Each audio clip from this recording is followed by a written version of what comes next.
नमस्कार JD take रे पुणी थे स्वागत। तो आज आम OSSC तरफ जो LTR पोस्ट रही आलोचना करिया डॉक्यूमेंट आमर कौन कौन दरकार शॉर्ट वीडियो आम करूँ। तो लॉगिन करेंगे, लॉगिन कलापर रजिस्ट्रेशन न्यू पोस्ट पर क्लिक कलापर आम पेज टी पलि आसो। ये गोटे छुटिया कथा कहीदे ये देखिए आमर गोटे एप्लाई आप दुईटी पोस्ट तीन पोस्ट आप जिते एलिजिबिलिटी थे से एप्लाई करेंगे।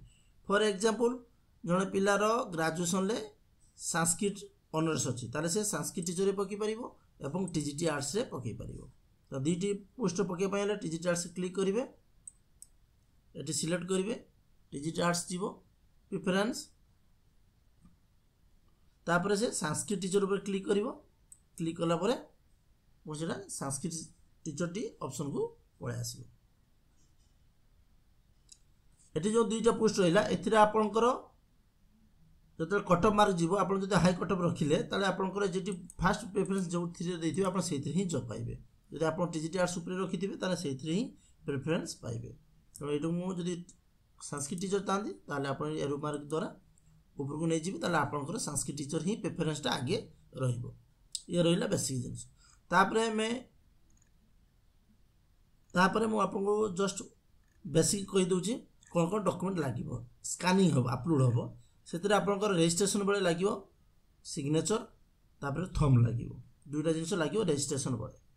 रजिस्ट्रेशन कर सारापर आपंकर सर्टिफिकेट लगे ग्रेजुएशन सर्टिफिकेट और मार्कशीट लगे 300 KB भितर PDF करेंगे, सर्टिफिकेट अलग अपलोड करेंगे, मार्कशीट अलग अपलोड करेंगे। तापर अपलोड आपको लगे BD सर्टिफिकेट और मार्कशीट सी मत से 300 KB भितर रखिए।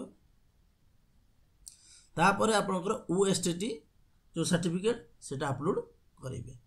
तापर शेष में आप फोटो अपलोड हम ठीक है। तो PDF फाइल गुड़ाक हम 300 KB भितर फोटो सिग्नेचर थंब 50 KB भितर 20 ରୁ 50 KB भितर भल क्वालिटी रही आपंकर डॉक्यूमेंट अपलोड हम।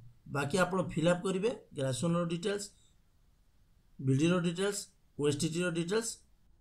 तो ये वीडियो जी आउ कि असुविधा हो मत कमेंट करेंगे, मुझे कमेंट निश्चय रिप्लाई देवी। Thank you.